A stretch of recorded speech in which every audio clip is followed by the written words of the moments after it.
بسم اللہ الرحمن الرحیم۔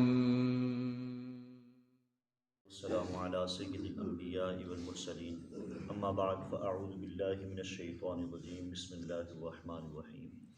ختم اللہ علی قلوبہم وعلی سمعہم وعلی ابصارہم غشاوۃ ولہم عذاب عظیم۔ آمنت باللہ صدق اللہ مولانا العظیم وبلغنا رسولہ النبی الکریم الامین ببرکتہ ان اللہ وملائکتہ یصلون علی النبی یا ایھا الذین آمنوا صلوا علیہ وسلموا تسلیما۔ الصلاۃ والسلام علیک یا سیدی یا رسول اللہ، الصلاۃ والسلام علیک یا سیدی یا حبیبی یا محبوب اللہ، الصلاۃ والسلام علیک یا سیدی یا نور من نور اللہ، وعلی آلک واصحابک یا حبیبی یا سیدی یا محمد رسول اللہ۔ اللہ تبارک و تعالیٰ کی لا تعداد بے شمار حمد و ثنا کے بعد درود و سلام کا نذرانہ حضور تاجدار مدینہ سرور قلب و سینہ فیض گنجینہ صلی اللہ تعالیٰ علیہ وآلہ وسلم کی بارگاہ میں میرے واجب القدر بزرگ اور دوستوں نوجوان ساتھیوں، سورۃ البقرہ کی آیت نمبر 7 آپ کے سامنے تلاوت کرنے کا شرف حاصل کیا ہے۔ اس کے ضمن میں چند ایک باتیں آپ کو کرنی ہیں۔ دعا ہے خالق کائنات زما پہ حق جاری فرمائے اور ہم سب کو سن کر عمل کی توفیق عطا فرمائے۔ خالق کائنات نے فرمایا ختم اللہ علی قلوبہم، مہر اللہ نے کی ان کے دلوں پر، اور وعلی سمعہم ان کی سماعت پر، ان کے کانوں پر، وعلی ابصارہم غشاوہ اور ان کی آنکھوں پر پردے ہیں، وَلَهُمْ عَذَابٌ عَظِيمٌ اور ان کے لیے بہت بڑا عذاب ہے۔ میرے واجب القدر اس آیہ مقدسہ میں کافرین کا ذکر فرمایا گیا۔ یاد رہے کہ کافرین کے اندر منافقین بھی شامل ہیں۔ منافقین و کافرین دونوں کا ذکر اس آیہ مقدسہ میں ہوا ہے۔ اس آیہ مقدسہ کا پچھلی آیتوں کے ساتھ بہت گہرا تعلق ہے۔ پچھلی آیت مقدسہ میں اللہ تبارک و تعالیٰ نے ان کی بیماری کا ذکر فرمایا کہ ان کے لیے ہدایت ان کو کرنا، دین اسلام کی تبلیغ دینا یا نہ دینا ایک برابر ہے، وہ ایمان نہ لائیں گے، یہ بیماری۔ اور اس آیہ مقدسہ میں اس بیماری کا جو سبب ہے، جو وجہ ہے اس بیماری کی، اس کا ذکر اس آیہ مقدسہ میں خالق کائنات نے بیان فرمایا۔ رب ذوالجلال نے فرمایا کہ ختم اللہ، ختم یعنی مہر لگانا۔ مہر جیسے ہم کسی لفافے پہ مہر کرتے ہیں، کسی پارسل پر ہم مہر لگاتے ہیں، اس کا مقصد یہ ہوتا ہے کہ اس کے اندر جو بھی چیز ہے وہ باہر نہیں آ سکتی مالک کے بغیر، اور نہ ہی باہر سے کوئی چیز اس کے اندر جائے گی جو بھی ہم پارسل بھیجتے ہیں۔ تو دل پر مہر کا مقصد، علماء اکرام نے فرمایا کہ دل پر مہر کا مقصد یہ ہے کہ ان کی سرکشی، ان کی ہٹ درمی، ان کی ضد اس حد تک پہنچ گئی، ان کے دل اس حد تک سیاہ ہو گئے کہ جو بھی باہر سے وہ سنتے ہیں، دیکھتے ہیں، ان کا اس کے دل پر، ان کے دل پر کسی قسم کا اثر نہیں ہوتا۔ مہر کا مقصد یہ ہے کہ ان کے دل سیاہ ہو گئے، ان کی سرکشی اس حد تک بڑھ گئی کہ دل پر کسی قسم کا اثر باقی نہ رہا۔ خالق کائنات نے فرمایا ختم اللہ، مہر لگ گئی، علی قلوبہم، کہاں؟ ان کے دلوں پر۔ قلب دل کو کہتے ہیں۔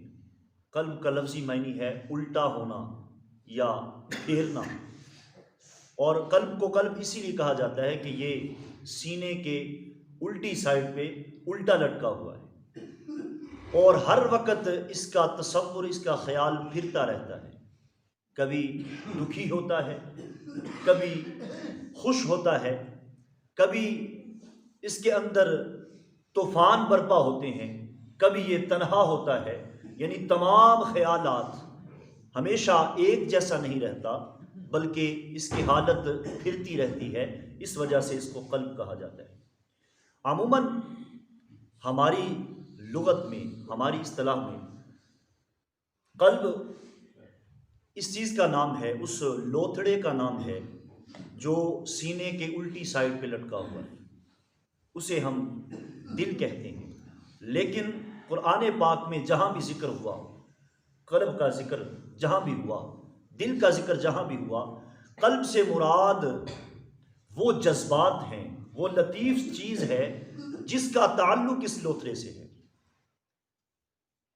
یہ ذہن میں رکھیے گا، قرآن پاک میں جہاں بھی ذکر ہوا، اس قلب سے مراد، اس دل سے مراد وہ جذبات، وہ لطیف چیز جس کا تعلق دل سے ہے، اس لوتھڑے سے ہے، اس گوشت کے ٹکڑے سے ہے، اس کا نام دل ہے۔ قرآن پاک میں جہاں بھی ذکر ہوا، اس جذبات پہ اور جو وہ لوتھڑا جس کا تعلق لوتھڑے سے ہے، اس کا نام ہے ایمان۔ اس کا دوسرا نام، اسی پر اللہ تعالیٰ کی محبت، اللہ کے رسول کی محبت جو ہے اسی چیز پر اثر کرتی ہے۔ خالق کائنات نے فرمایا ختم اللہ علی قلوبہم، جب ان کے دلوں پر ہی مہر لگ گئی، جب اس لطیف چیز پر ہی مہر لگ گئی، تو پھر نہ اندر سے کوئی چیز باہر آ سکتی ہے، نہ باہر سے کوئی چیز اندر جا سکتی ہے۔ خالق کائنات نے فرمایا ختم اللہ علی قلوبہم، آگے ارشاد فرمایا وعلی سمعہم، اور ان کی سماعت پر بھی مہر ہے۔ بعض علماء کرام نے فرمایا کہ سمعہم کا تعلق جو ہے یہ قلوب سے ہے، یعنی دل سے ہے، سماعت کا تعلق دل سے ہے۔ بعض نے فرمایا کہ سماعت کا تعلق آگے ابصار سے ہے۔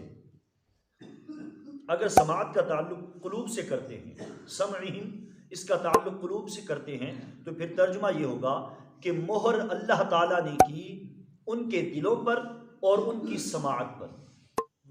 اور اگر اس کا تعلق سمعہم کا تعلق ابصارہم سے کرتے ہیں، تو پھر ترجمہ یہ بنے گا کہ مہر ہے ان کے دلوں پر اور ان کی سماعت پر اور ان کی بصارت پر پردے ہیں۔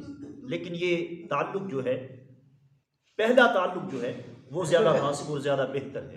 اس میں کئی سارے دلائل ہیں کہ سماعت کا تعلق جو ہے وہ دل سے ہے، سماعت کا تعلق دل سے ہے، اس کا تعلق بصارت سے نہیں۔ قرآن پاک میں دوسرے مقامات پر بھی اللہ تبارک و تعالیٰ نے جہاں اس مہر کا ذکر فرمایا، وہاں دل اور کانوں کا ذکر فرمایا کہ اس پر مہر ہے اور بصارت پر پردے ہیں۔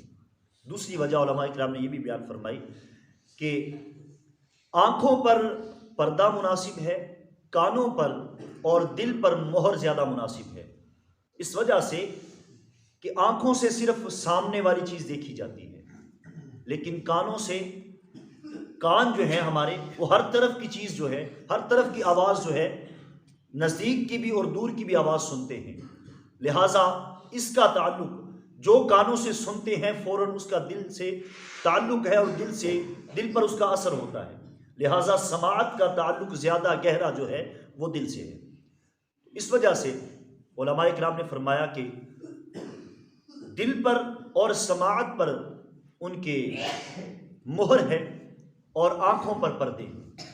تو واجب القدر خالق کائنات نے فرمایا علی سمعہم، ہمارے کان دو ہیں، لیکن ذکر یہاں واحد کا ہوا، سمع یعنی سننا۔ سننے سے مراد جس چیز میں سننے کی طاقت موجود ہے، جس چیز میں ہمارے جسم کے اندر جو چیز موجود ہے انہیں ہم کان کہتے ہیں۔ کان دو ہیں۔ خالق کائنات نے ایک لفظ واحد کا ذکر فرمایا، حالانکہ دو یعنی تثنیہ کا ذکر فرمانا چاہیے تھا، وہ خالق کائنات نے واحد کا ذکر فرمایا۔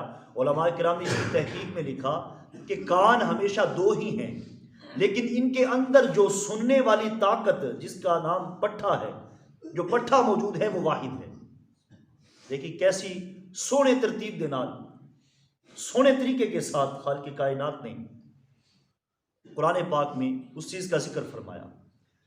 چونکہ وہ پٹھا ایک ہے، لہٰذا خالق کائنات نے واحد کا ہی لفظ استعمال فرمایا۔ وعلی سمعہم یعنی ان کے اس پٹھے پر خالق کائنات نے مہر کر دی کہ اس مہر کی وجہ سے نہ ہی کوئی چیز باہر سے آئے گی اور نہ ہی ان کے اس پٹھے سے کوئی چیز باہر جا سکتی ہے۔ خالق کائنات نے فرمایا وعلی سمعہم کہ ان کے سماعت پر بھی مہر ہے، وعلی ابصارہم غشاوہ، وعلی ابصارہم غشاوہ ان کی بصارت، ان کی آنکھیں جو ہیں وہ حق کو نہیں پہچان سکتی، یہ بیماری ہے ان کے اندر۔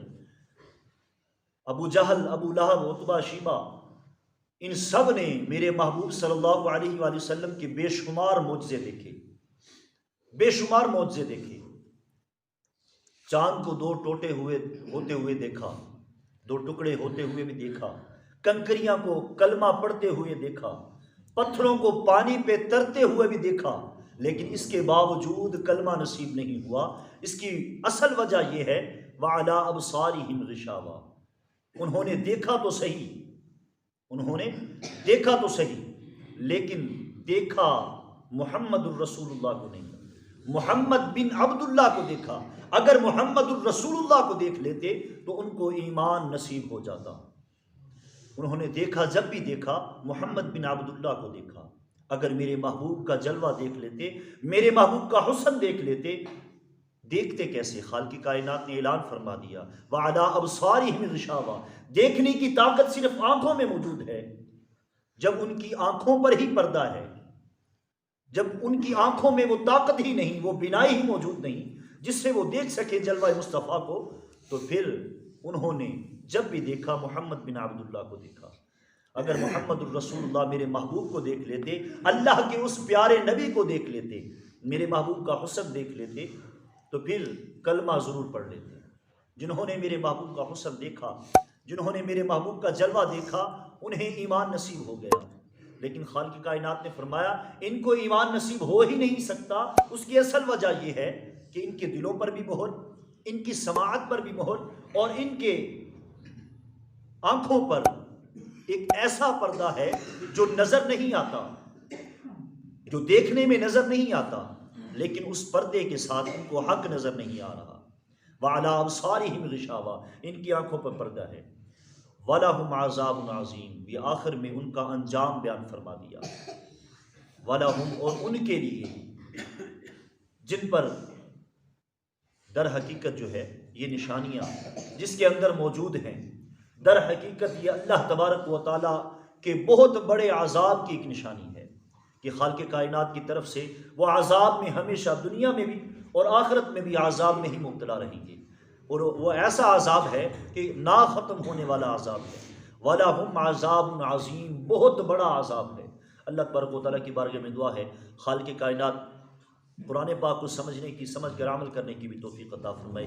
اللہ تبارک و تعالیٰ حق شناسی کی توفیق عطا فرمائے۔ اللہ تبارک و تعالیٰ خاتمہ بالخیر، خاتمہ بالایمان نصیب فرمائے۔ آمین ثم آمین، وآخر دعوانا ان الحمد